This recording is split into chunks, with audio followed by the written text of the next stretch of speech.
विश्वास करेंगे, शायद एक वक्त के लिए तो नहीं। इतना ही नहीं, आप कहेंगी कि ये क्या मजाक करते हो साहब। लेकिन जब हमें पता चला कि पेंगुइन्स हमारे एनवायरनमेंट को नुकसान पहुंचा रहे हैं और ग्लोबल वार्मिंग के लिए वो भी जिम्मेदार है, तो हम हैरान रह गए।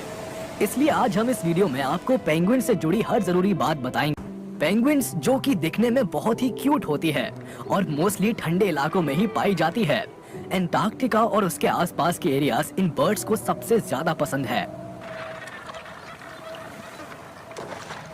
वैसे penguins South Africa, Chile, Peru और न्यूजीलैंड जैसी जगहों पर भी दिखाई देती है और जहाँ जहाँ ये रहती है वहाँ का टेम्परेचर -40 डिग्री सेल्सियस के आसपास तक होता है।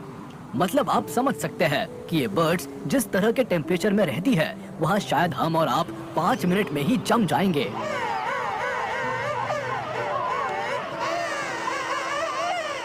वैसे गौर करने वाली बात तो ये है कि पेंगुइन्स बाकी बर्ड्स की तरह उड़ नहीं सकती, पर ये स्विम करने में एक्सपर्ट होती है और पानी में -1.8 डिग्री सेल्सियस टेम्परेचर पर भी स्विम कर सकती है।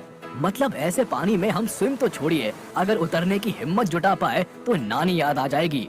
एक और खास बात, पेंगुइन डीप सी में 850 फीट तक जा सकती है। गजब की बात तो ये है कि अब तक सबसे ज्यादा डीप सी में स्विम करने वाली पेंगुइन का रिकॉर्ड 1750 फीट है। मतलब हम इतने ठंडे पानी में उतर भी नहीं सकते और ये रिकॉर्ड पर रिकॉर्ड बनाए पड़ी है।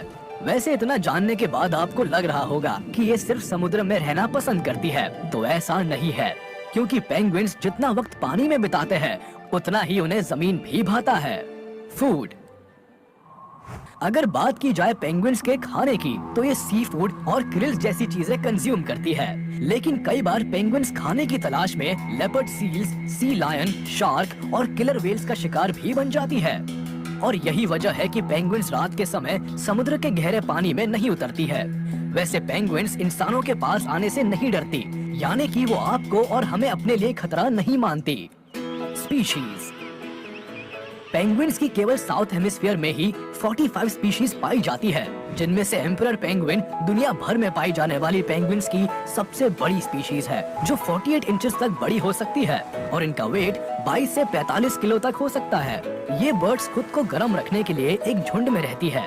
वहीं अगर बात की जाए दुनिया में पाए जाने वाली सबसे छोटी पेंगुइन स्पीशीज की, तो उसका नाम ब्लू पेंगुइन है, जो लंबाई में महज 10 से 12 इंच तक बड़ी हो सकती है और इनका वजन 1.5 किलो तक होता है, जो लगभग 6 सालों तक ही जी पाती है।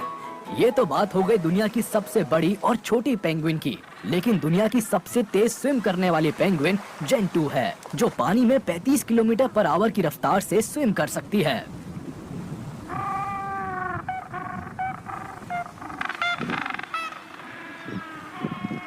वैसे अभी तक तो हमने अलग अलग तरह की पेंगुइन स्पीशीज की बात की, लेकिन अब बारी है ये बताने की कि पेंगुइन्स एंटार्क्टिका के लिए थ्रेट क्यों है।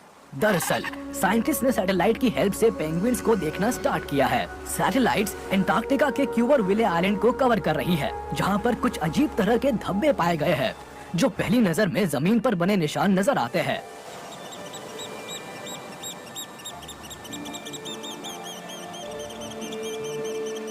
लेकिन ये अजीब तरह के धब्बे पेंगुइन पूप यानी कि पेंगुइन का मल है। बताया जाता है कि पेंगुइन का डाइजेशन बेहद अजीब तरह का होता है और ये पूप करते रहते हैं। अगर आप इनके करीब जाकर इनसे दूरी बना लेते हैं तो तब भी ये आपके शरीर तक पूप गिरा सकते हैं, क्योंकि इनका पूप लगभग 8 किलोमीटर पर आवर की स्पीड से लगभग 51 इंच दूर जाकर गिरता है। नेस्टिंग पीरियड के समय ज्यादातर स्पीशीज आइलैंड पर आते हैं। ऐसे में इन धब्बों को देखकर पता लग जाता है कि पेंगुइन्स के नेस्ट कहां पर है। रिसर्चर्स यहां सैटेलाइट की मदद